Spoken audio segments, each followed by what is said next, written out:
And I want to welcome everybody to another edition of Hoops Hitting Gems podcast. I'm your host, David Jones. Episode 14, season 3, overall number 88, getting closer to episode 100. Listen, y'all know that episode 100 is going to be something special. Man, I want to thank you guys, as usual, for tuning in, being supportive for these last 3.5, almost 4 years. Hard to believe it's been that long. And tonight's show is no different. I want to apologize for us getting on a little late. We had a little difficulties and we got that taken care of. But man, it's my guy right here. One of the things about this business right here, when you meet good people, it's always advised to hold on to them. And he's no different. And man, this is Coach Darrell from Young Harris, man. How you doing today, brother? Doing good, man. Can't complain, man. Glad to be on this show.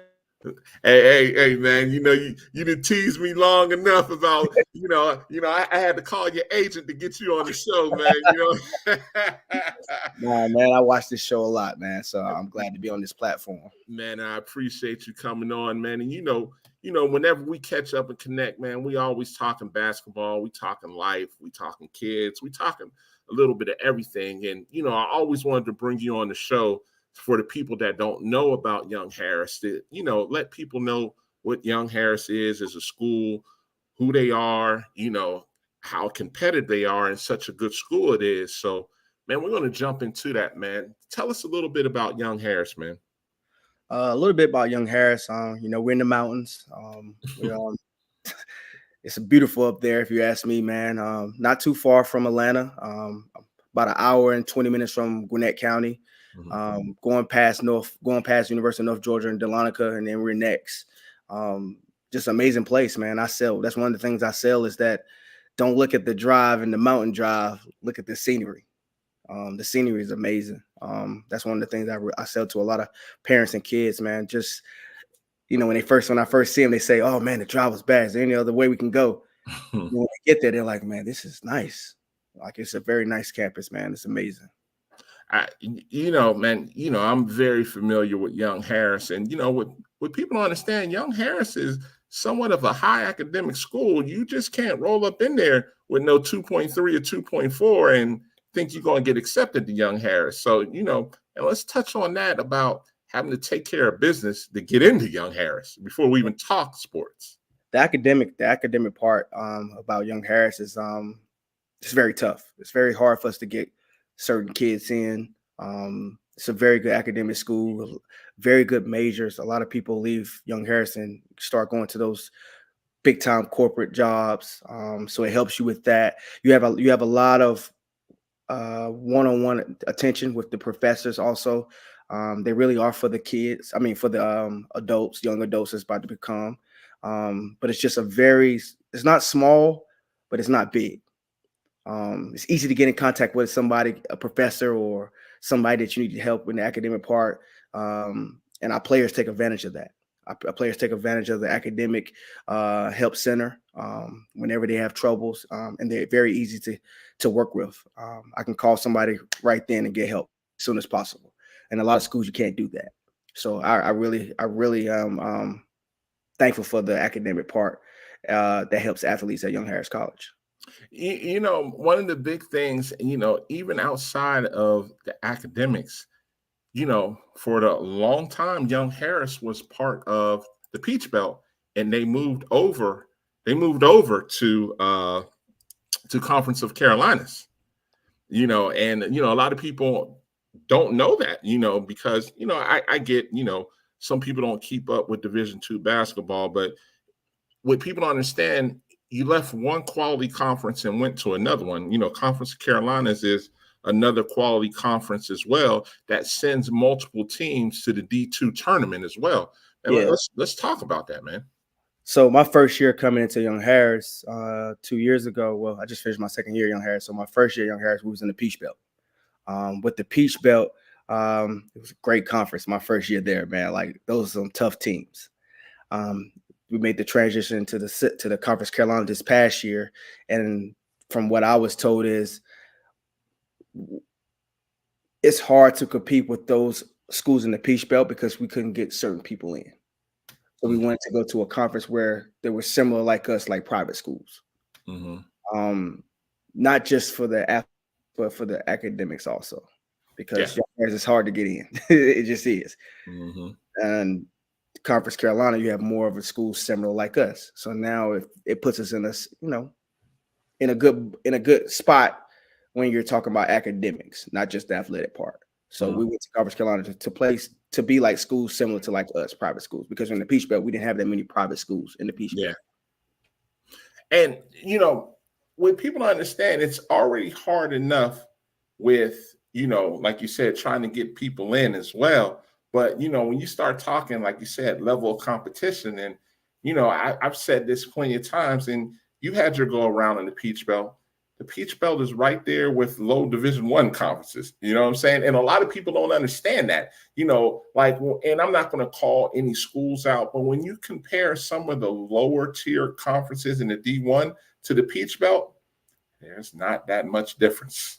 It's not, man. It's definitely not. That Peach Belt, my first year, I mean, we went 19-9, and that was tough. That was tough. And then we left the conference. I was like, man, I want to stay the Peach Belt. It did good my first year. So, but I love Conference Carolina also. But yeah, that Peach Belt is tough. Like every night, it's a dogfight. And now, with that being said, like you said, you can't sleep on Conference Carolina, where you got UNC Pembroke, and you got some really good teams on that side as well. So, it's not like you went over there and it's like, oh, it's going to be a cakewalk to the tournament. No, that's not. You got Catawba. Who else you got over there? No, Catawba's in the set. You got Emmanuel. Emmanuel, yes, and Emmanuel went deep. They went deep, and they lost to North Georgia in the D2 tournament, which was a very good game as well. I saw that game because Emmanuel had a D2 Player of the Year. Man, he's tough. He had like 7-8 NBA workouts. Yeah. I mean, it's a very good chance he may get an unsigned contract if he doesn't get drafted. So, that just goes to show you the quality of D2, and hence why I always bring you guys on so people can understand what it is. And like I said, that was a good team, Emmanuel, but I watched Emmanuel get thumped by Clayton State. I watched him get thumped by Clayton State. And, Clayton State was not a top-tier team last year, but what they had and what Young Harris has, what Augusta has, great example. Augusta has kids that transfer up to D1. USC Aiken had 2 kids that transferred up to D1. Did Young Harris have anybody transfer up this year? No, we didn't have anybody transfer up. No, not the last 2 years I've been there. The last 2 years, but my point being is, in these 2 conferences, we can name at least 7 to 10 players that have transferred up. Let's go there. Yeah, definitely. And it's those type of quality players, and some of those players aren't even all conference that are transferring up, which is even scarier. Like, you have these type of kids that aren't even all conference that are still getting D1 opportunities. You know what I'm saying? Yeah, man. I'm telling you, man. Before I got to the Division II, I was at Austin Peay Division I, my first job, and I'm gonna tell you right now, like I'm glad I'm here because it made me learn quick. But D2 basketball, like I played Division I, like D2 basketball is no joke, and I didn't know that until I actually started coaching at the D2 level. I was like, man, this is like sort of like D1. Don't get it twisted. But you know what? I'm gonna challenge you on that. And the reason why I say I'm gonna challenge you from that, man, you from North Carolina, bro. And with you being from North Carolina, the CIAA is not no punk now. Let's not hold on now. Like, yes, you from North Carolina, so all. I mean, yes, Conference Carolina is that. I'm not knocking them, but you know what I'm saying. You're from Durham, so with you being from Durham, back in the day, even when Central, before they went to the MEAC, when Central used to play in those rivalry games, I've been to those games, so I know what it is. Yeah, I know what it is. So, when you say D2 basketball, I used to think of like Virginia Union. They used to be a fixture. For a powerhouse.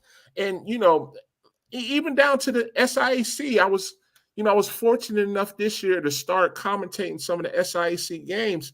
And when you start looking, like when I saw Morehouse, when I saw Edward Waters, when I saw Benedict, Uh-huh. hey, man, listen.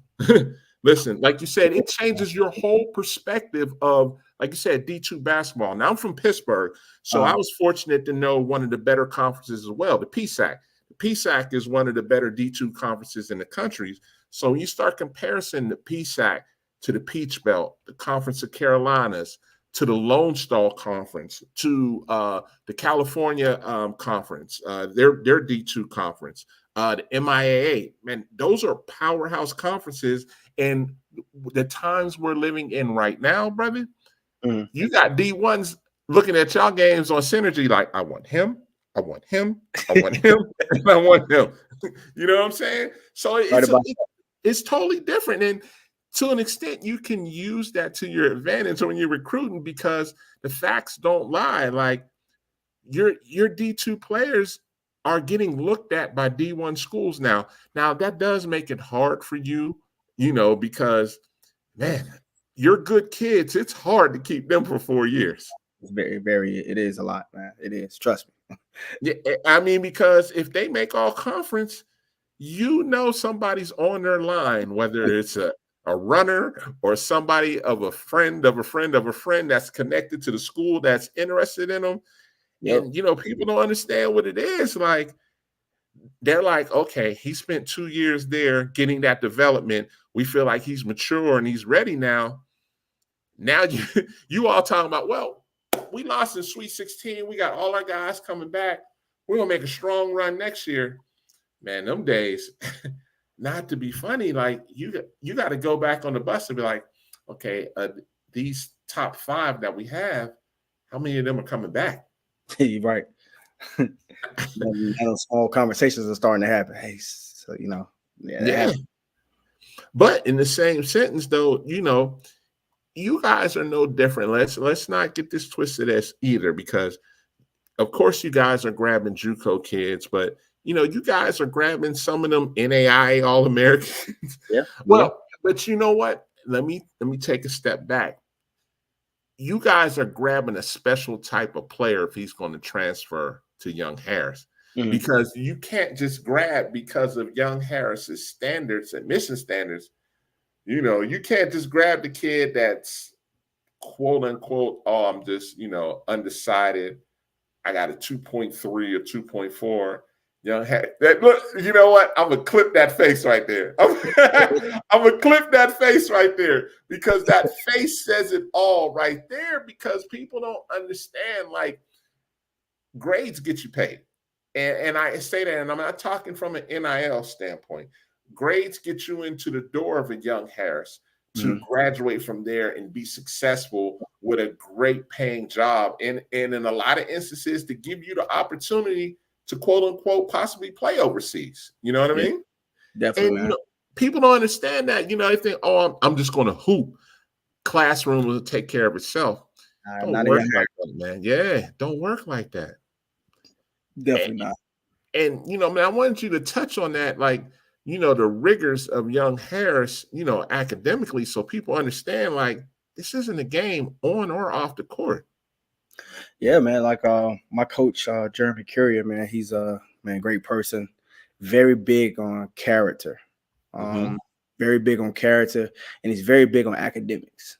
Academics is first, basketball second, for sure. I mean, the GPA we had this year, man, I mean, I think it was over a 3.5, 3.4 cumulative, I think, at the end of the year, if I'm not mistaken. We hit academics hard. Study hall, I'm always doing academic checks. Actually, I'm always doing academic checks, because I don't want players to fall, because I've been in those shoes before. So I put myself in those shoes sometimes, like, my coach did it to me, so I'm going to have to do it to them. So I try to make sure I stay on, send out progress reports, always get a relationship with the professor and stuff like that. It's easy to fall behind, especially during the season, because you got practice, you got individual skill work, you got study hall time. Then, you got to let them live some time. You got to let them live some time. So I try to make sure I stay on, so we won't have any hiccups. And I think the last 2 years since I've been here and before, I think he's never had a player flunk off or anything. and that's Wow, big for a program. that's big. Yeah, that's huge for a program. So what is tell me what a typical day looks like for a young Harris athlete, especially during the season. What's a typical day when it's not game day per se? When it's not game day. I'm very big on communication. So, I'm always trying to stay in the loop with them, but also let them breathe a little bit. So we make our guys come in the gym a lot. I wouldn't say we make them, but they come in the gym a lot. They get shots up throughout the day.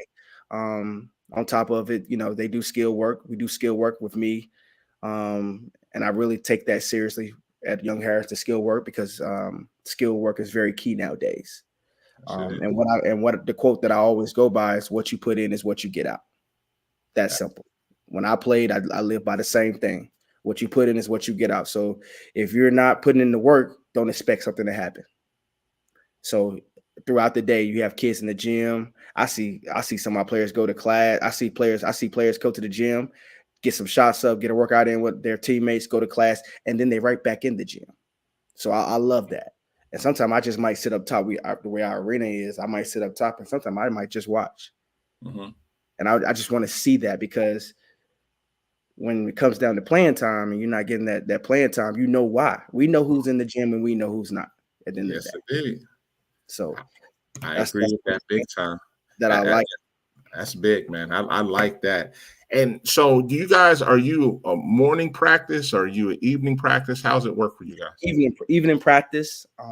We're mostly even practices. Okay. But throughout the day, we expect them to be in the gym. And I think we don't have to tell them, they automatically do.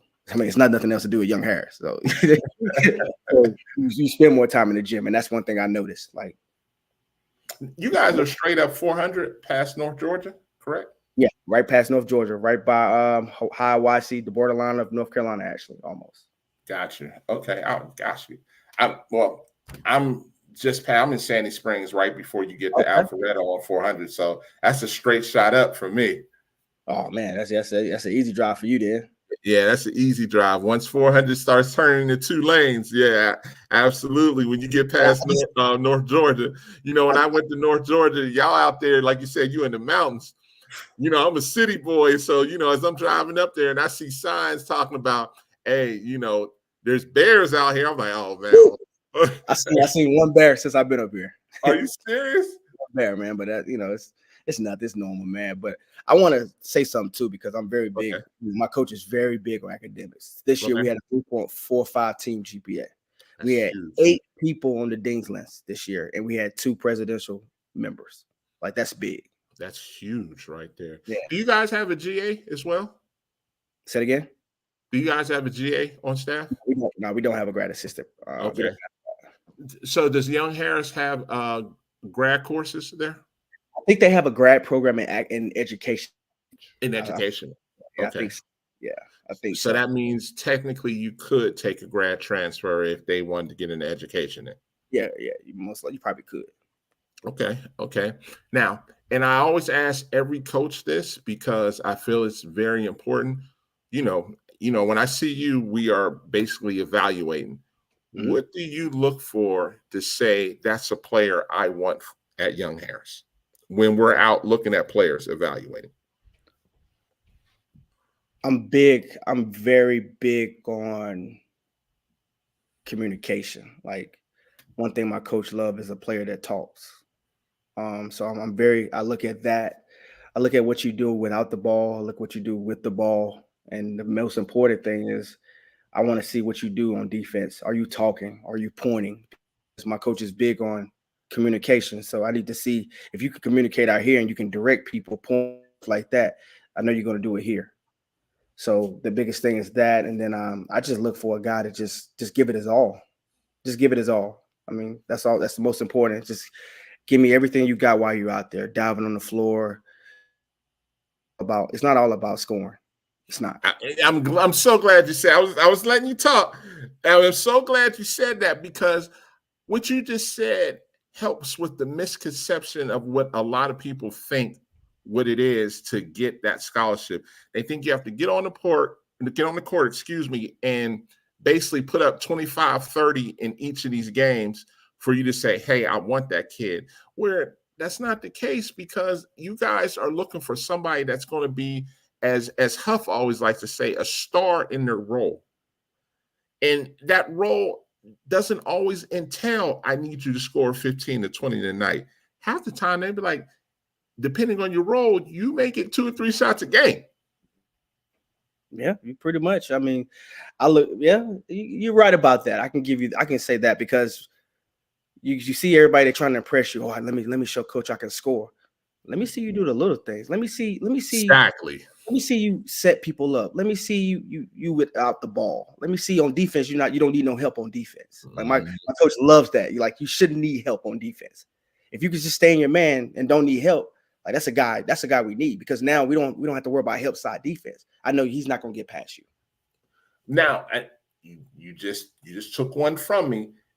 You just said, like you said, you want somebody that doesn't need that help, but in the same sense, you want that person to know the shell drill, so they know the help side defense. So if their man gets beat, they're paying attention enough to know, ball you man, they can go beyond that other block to help. Correct? Yeah. And that's whether it's taking charge or it's just being there to stop that defender, to make him stop a drive and pass, whatever the case may be, so the defense can rotate over, to stop whatever momentum they have. People don't understand that you guys pay attention to that. You mark that, you notate that to say, hey, this guy is a strong defender. He talks on D. He knows the shell drill where he can go help side D. He knows how to cut his man off. He knows the concepts and the principles that a lot of times you guys have to teach, because they weren't taught that when they get to college. Yeah, they wasn't taught that. So we try to nip that in probably the first first and third, between the first and third week. We try to nip that in the butt quick. Defense is the first thing we work on. I think that's trust. That's so important. And I like what you just said. You got to have trust. But a lot of times they've been in situations where that hasn't been pointed out to them. So they're looking at you like, this is foreign, coach. What you talking about? You know what I'm saying? I came here to put the ball in the hole. And when reality sets in, they'd be like, man, we got 6 other guys that can do what you're trying to do. And you're a freshman and you can't do what they do at that level. Now you have some time to develop. And that's a hard pill to swallow, because, for the last 13, 14 years, they've been treated as V1. V1. And you're not V1 now. You're not the second, third, or fourth now. Yes. You know what I mean? And that is a hard pill to swallow, because, when you've been built up, unfortunately, some kids have the misconception that, well, if I have to go D2, I'm going to go D2 and I'm going to quote unquote kill. You know what I'm saying? I'm going to go kill for a year and then I'm going to go transfer up. Can that happen? Yes, it can. Is it in all likeliness that's going to happen in your first or 2 years? No. And on top of that, it may not happen in your third or fourth year, and you're not a failure if that doesn't happen. If you're a role player for 4 years and at D2, you won. Yeah. You won. And people don't understand that, man. I try and talk to parents, and that's my guy, AJ White, AJ White's dad. That's my guy. What up, guy? That's my guy right there, man. Oh, yeah, that's my guy. Big fan of the show, man. Man, he's always, like another Peach Belt guy. You know what I'm saying? He know what it is. But in the same sense, man, people don't understand. Like, we'll go with Big AJ's team, and Little AJ, rather. Like, that North Georgia team was full of role players, bro, that knew their role, man. You know what I'm saying? Knew their role. And they had to develop. Say it again. Same as Emmanuel. Those players knew their role. They knew KJ, and they knew their role. Mm-hmm. But it comes down to, now I'm touching you on this one. Can you get those guys to buy into the vision of what you're trying to teach? Because, yes, what you're saying, those guys bought in to be like, okay, KJ, he's our number one option. some guys have a hard time accepting that. Be like, I'm the number one option. No, you're not, guy. You're going to get sat down like that. Yeah, I think that this team this year, I think with our and just people knowing their role, I think we're going to be a lot better this year. Like, I'm excited for this team right here this year. But see, let me ask you this. And you said you're excited for this team. I'm willing to bet you the team you're excited for, this is more junior and senior driven guys that understand now. You know what I'm saying? They understand, but also they know their role, because a lot of their roles last year they couldn't accept, and now they're like, I think I must accept my role this year if I want to play. And I think that's the part. You better. Because now you got these hungry underclassmen like, Coach, I'll do whatever. I need to get on the floor. Yep. And if you too cool to be like, man, I'm that guy, or, quote unquote, AJ's gone or KJ's gone, you know what I'm saying? It's my turn now. And if that's not what the coach envisions, where you be like, no, we don't see that for you. You have to be like, how, and I love to say this, how can I add value to the team to extend my minutes? How can I add value? Am I going to rebound? Am I going to set picks? Am I going to talk on D? Am I going to be that person that gives all out 100%, like you said, quote unquote, what you guys are looking for? That keeps you on the floor. If not, yes, it does. Hey, man, listen, that portal's a monster if you think you want to gamble on yourself. Yeah, man. A lot of people in that portal still. I was looking today. It's a lot of people in that portal still. Even still. And to your point, there's over 2,000 of them still looking. You know what I'm saying? Over 2,000 kids still looking. And unfortunately, probably at this point in June, almost July, I think it's a safe bet that probably those 2,000 that are still out there, at least 15 to 1,800 of them probably won't get picked up. Yeah, that's the sad part, because they think that the part leaving is the answer, and it's not the answer. Exactly. Coach ain't letting me do my thing, or coach don't like me, or coach don't want me to shoot. I'm gonna go in the portal, and now you're still in the portal, where it wasn't like that. We just want you to do what the team. We're trying to win together. It's no I in team. Absolutely, there's no I in team. But from a maturity standpoint, how long does it take for you to understand that? And, like you said, to buy into your role shouldn't take 3 years for you to buy into your role. Now, that first year, listen, you're a freshman, you're trying to adjust. I get that. But after that, it needs to be okay. Like, you've had that year to understand what this is. Yeah. What you need me to do, Coach? Like, that's what I need. That's what I want you. What you need me to do, Coach? I know what I need you to do. It's depending on what position you play, but I know what you need to do. But just ask me. Like, don't be afraid. Don't be afraid to ask me, your coach. Like, hey, Coach, man, what you need me to do? What do you see me to get more playing time or get in the court? Like, what do you need me to do? Okay, I can tell you what I need you to do. Now, if you go do it, a better chance. But if you're still trying to fight us and show us that you can score and all this, we'll be in the same boat as last time. Yeah. Let me ask you this, man. And I like to ask these type of questions. You guys are looking for a certain type of player on and off the court. And I want to touch on this because a lot of people don't understand. A lot of people had the misconception that if I go Conference of Carolina, Peach Belt, MIAA, Lone Star, PSAC, that I can't go pro. And, I want to touch that because, I brought numerous D2 coaches on here, and they've talked their resume of how they've had kids. Like you just said it earlier, KJ's he was the player of the year in the Conference of Carolinas, but he was the D2 National Player of the Year. And you just said it earlier, he had 7 workouts. 7 workouts. You know what I'm saying? Like, people, I want people to hear this and hear this well, because, I can't go D2, coach. If I go D2, my shots are going overseas. I can't do it. That's a lie. That's an outright lie. That's misinformation. I will rebuke anybody that comes on this show or anybody that says that, because it's not true. It's totally not true.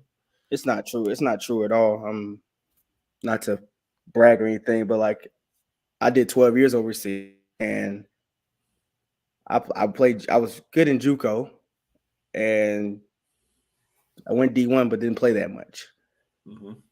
And I still had 12 years overseas. Now, it had half of me had to deal with me because I didn't put the work in when I was in college like that. So, but when I realized when that ball stopped bouncing, like what's next? Yeah. I didn't have stats, but my drive and what I believe in got me to do 12 years. I put in the work. I had a better overseas career than I did college. And Because that's rare. That's rare right very, there. very rare. Very. And that's why I wanted to point that out. Like, I have a lot of kids listening, and I'm glad you said it because it doesn't mean your career is over. But I do want to point out, like, listen, what you had to do to get to that point. And when you realize it, because you were trying to eat off of this, Yeah, and so many people think, oh, this is supposed to be given to me. no, nothing's given. Yeah. And when you get overseas, it's not college. They'll send you home if you're not working out. Yeah, they're send you home, but it's a tough grind. Don't get me wrong. Don't get me wrong about it. But at the same time, you got to put the work in, and that's like what you put in is what you get out. And that's how I was able to have a great career overseas and play so long. I didn't let that college hold me back. It was my fault. I had to look in the mirror and say I didn't put the work in. But it was hard to get on. But once I got on, I just never stopped. I have a friend that played Division II, Illinois Ryan. He did 15 years, and that's a Division II school. Mm-hmm. So if you're good enough, people find you. Just know that. It don't matter if you go D2. I know people that play D2, D3, NAIA. Yeah. Like it doesn't matter where you're at, they will find you. Pro level. Let me ask you this. And I'm glad you brought that up. What was your journey to get there? Because you said you didn't have the stats. And a lot of times we preach that on this show, like you have to have a resume for people to look at you professionally. I want to touch on that because I want people to understand the importance of this. And I love the fact that you said you had to look in the mirror and say, I didn't do what I was supposed to do. So once you got it in your head, I'm going to do what I'm supposed to do. What was that grind like to get there? And I asked that so people will understand this. What did you have to do to get overseas? Was that going to plenty of combines? Was that doing plenty of workouts? That's what I want to touch. When that ball stopped bouncing, a friend Stash brother that played overseas, I think that might have been his first or second year. And I just saw how his journey was. And I said, I want to do that. Like, this is something I want to do. And I remember my mom and dad, like, I'm thankful for them because they helped me, they got me a flight. I went to a camp and I never looked back after that. Yeah. That was the best decision I made. It was a tough journey because I was new in it, but my parents supported me. And one thing that my mom and dad always said, never let somebody take away your joy. If that's something that you want to do, you go for it. And that's what I did. And I put everything in it. I worked out like crazy. I mean, my summers is this stuff. When I get home, my parents knew it too. Like, I'm home for 3 months. I work out consistently because every year you're playing for another job. Yep. I get home in June or May. I might take 2 or 3 weeks off, but then I'm working out. Like, I would go run in the morning. Then later on, I would go train at my high school. And then later on, I go play in the evening. Like, that's 3 workouts a day. But at the same time, I knew where I was trying to go. Mm-hmm. And that was just my journey. I did that for 12 years straight. And I like to ask this: by the time you got to, let's just say year 4, year 5, you have a routine from by the time you get home. And even when you're over there, but now because you're considered a vet by that time, 4 or 5 years, so you know what you need to do to keep your body right, to keep your skills sharp. So when you came home by year 4 or 5, were you tweaking your workout per se? Or was it just the same thing every time? My 4th or 5th year, that's when that was in the D League, NBA D League, and he started training me, John. I mean, came to my wedding and all. Like, we were good friends. I saw what he was doing with players, and that's when I started. Okay, now that I'm making money, I can start investing in a trainer. So that's when I met John, and John made my game go higher. Work on me with certain things because now I'm starting to get older. So now I need to start really tweaking my game a little bit. And I thought he helped me with my game a lot. I mean, John really helped my game a lot. And every summer we just continue to work out every time I came home. And then I started getting a strength and conditioning person, working out with them a lot more because now the more years you start going in, the more years your body start, you coming home from a long season, you take 3 weeks off, your body starts slowing down. So I a strength person to start working on my body. And that's when I start paying for that and also paying for a trainer. And so that which leads to my next question. Did that change your diet each year? Did your diet change? Oh man, I mean, my mom used the funny thing about it, because I never had a place until it was no point for me to buy a place because I was only home for 3 months. So when I came home, my mom used to always buy cucumbers and lemons. That was my thing the whole summer because cucumber and lemons keep your weight down. Yeah. I would drink jugs of it. Yeah, it all in the bottle and you let it sit in the fridge, yes. Right? She's watching right now. She probably laughing. It was like cucumber and lemons, and I will never forget that. She always had that for me. I would go through jugs, and I just watch what I ate throughout the summer. I just watched what I ate. So when I left in August, I was good because condition overseas is no joke. Yeah. So you gotta really can't come home and just eat. Like you can't. That's not gonna happen. You won't last. So, and again, I'm asking all these questions, and I'm leading you to certain things. So you're basically saying to stay on that professional level, even though you were off for 3 months, it was your job to stay in peak condition. Yes. And invest in yourself. I mean, that was a great point you brought up as well. And invest in yourself. Like you said, now you had the money for a trainer, a kind of, an elite trainer, like you said, that knew what he was doing to take your game to the next level. And all of this stuff ties into, people understand, like, a lot of these kids just want to hoop, but it's the details that keep you as a professional, because all of those guys can hoop overseas. It's what are you doing besides just training? Are you keeping your body together? Do you have a routine? Are you just as hungry as year one to keep playing in year 7, 8, 9, 10, 11, 12? And people don't understand, to be that type of pro, you have to have a regiment down during the season, off season. You have to be one of those people that have the fortitude to say, okay, I'm going to stay in this mindset 365 days a year to get to where I am, or I now understand, and you have to be honest with yourself. Like you said, you look in the mirror and say, hey, I wasn't doing this, so I understand why I'm here. Unfortunately, sometimes, I'm going to say this, and this is the sad part about sports sometimes. When a lot of these guys have been built up for the last 14, 15, 16, 17 years, it's hard for them to take some accountability because it's always an excuse that's given. Well, the coach didn't do this and that's why you're here. Or, somebody just didn't like you. That's not a good look. And it's easy to blame somebody else. Exactly. And when you start blaming somebody else, it's easy to get off track to say, well, they didn't like me, or, coach is tripping, or my agent wasn't doing his job. No, it's not that. You have to look in the mirror and be like, did I do everything I possibly can to get to the next level? And not only when you get to that level, because that's another issue I like to bring up as well. When you get to that level, you're the hunted now. You're the hunted. Yeah. I want your spot. I want your spot. You're right about that. I mean, everybody's gonna come for your spot. Every year you're playing for another year, and a lot of people don't understand that. Like, yeah, you got a job this year, but you're just playing for the next year after that, because they can go get somebody young. Every year, there's people coming out.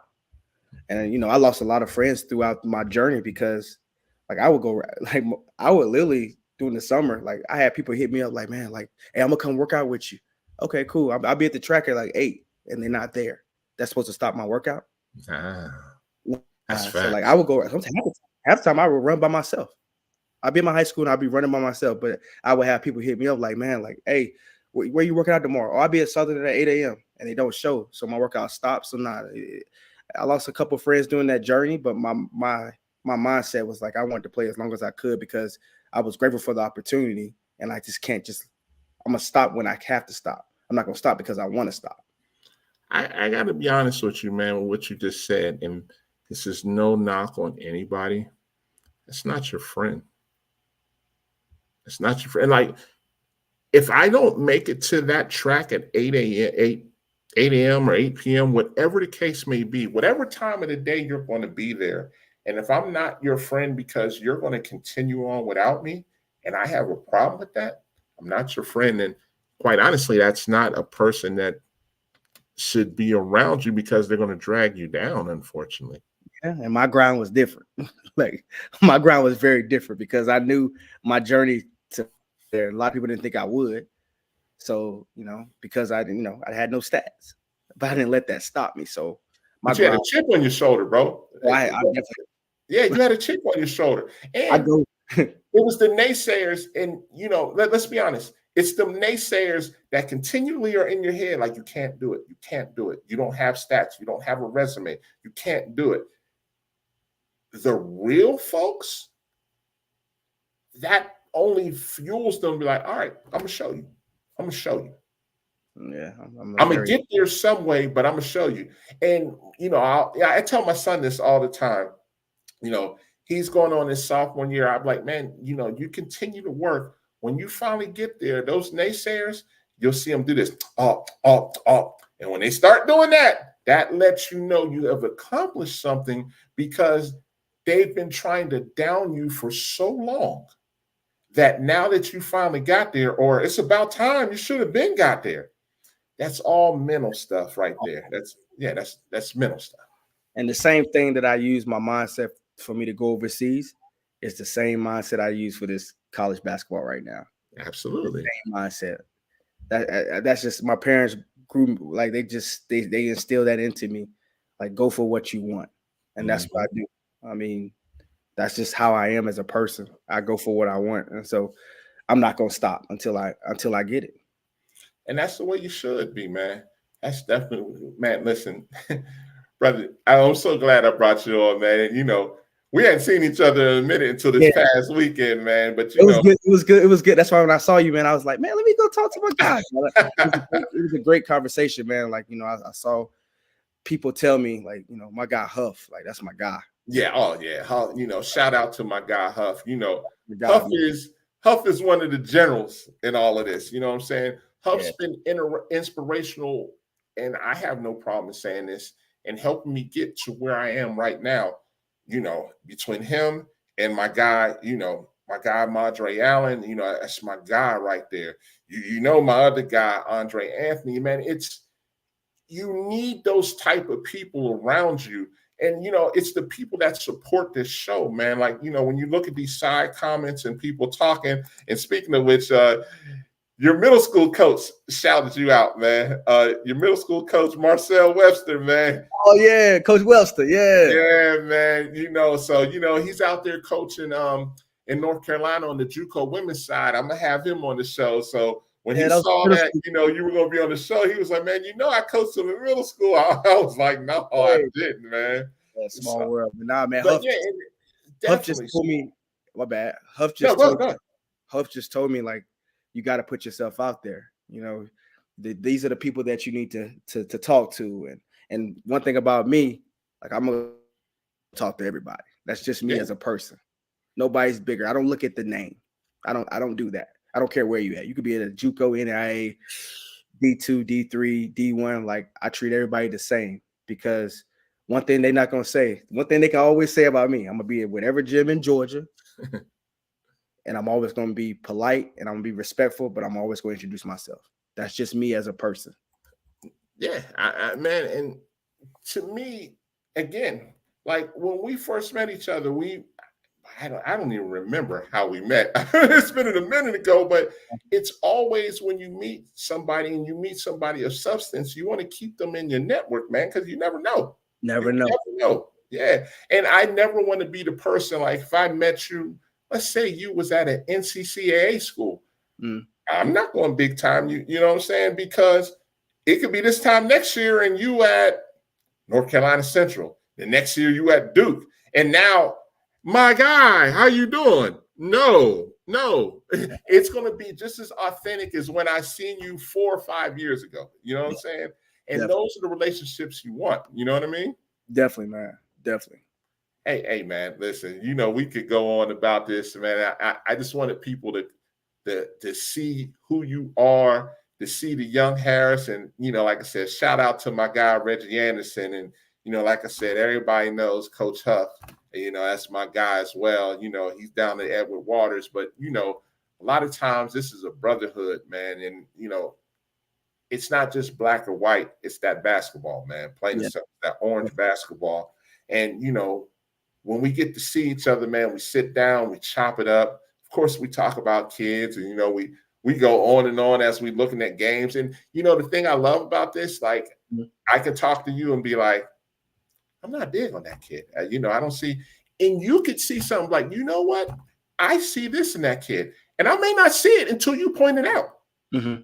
And I've never been the type to say, oh, you don't know what you're talking about. I'll be like, oh man, sometimes I can be like, I see what you're talking about, And then there's other times I can be like, I don't quite see that. And it's not I'm coming at you in a disrespectful manner.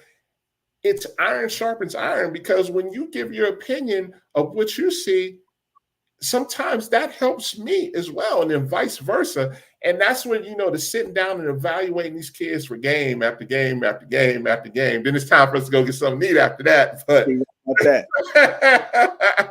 one thing these kids don't understand is, and this is the thing that I'm learning too, kids don't understand, like, people too. Mm-hmm. Everybody knows somebody. Yeah. Like, you might tell me, hey, Rail, I got a kid, man, you might need to take a look at. Mm-hmm. You don't have to be a coach. Facts. Like, you're telling me about a kid that you saw, but I know that you've been in the game a while. So guess what? I'm gonna take your advice and I'm gonna take a look at it. I appreciate you telling me that. Mm-hmm. He's to understand that everybody talks. It's Yep. And a lot of times, good and bad. When you say you got a kid, it may come back. Oh man, look for this. And sometimes it's off the court. Sometimes it's on the court. Look how he is on the court. You may have saw this, and this. You might have saw his good game, but look at when it's adversity. Look how he handles that. And that is, these things are pointed out all the time. And it's not, and for people that are watching, it's not hate. This is this man's job.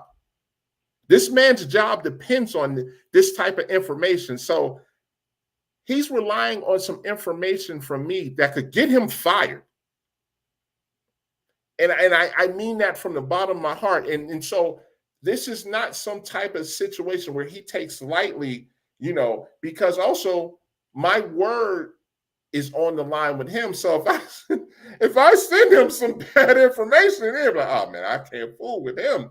So of course, in this business, you want to stay in folks' good graces as well, because you want to send quality players. You want to send quality character people to them. You want to send quality students to them as well. So all of this plays into what he just said when I say, hey, there's a kid you may take a look at, because almost 99.9% of the time, unless it's somebody 7'4" that can make it shake and bake, he understands I've already done the back work to say he's this is what he isn't, this is what the grades is, this is the type of person he is. So that makes it easier on him, because if I've done that leg work, he understands, oh, he must be halfway a good person, a pretty good athlete, and a pretty decent basketball player. So when you start checking those boxes off, now you catch a young Harris attention. Now you catch an Edward Waters attention. Now you catch a Conference of Carolina coach attention. Now you catch a Peach Belt coach attention. Now you catch a Gulf South coach attention. And if you're catching those type of coaches' attention, there's a good bet you're catching some D1 coaches' attention. Sure, definitely. So, hey, man, like I said, man, we can chop this up all day. Only difference is we not in the barbershop getting our hair cut right now, man. You know what I'm saying? But, man, I wanted to bring you on because, number one, man, I appreciate what you're doing, man, and I support you in wherever you're at, whether you're at Young Harris, whether you're at JUCO, I could care less.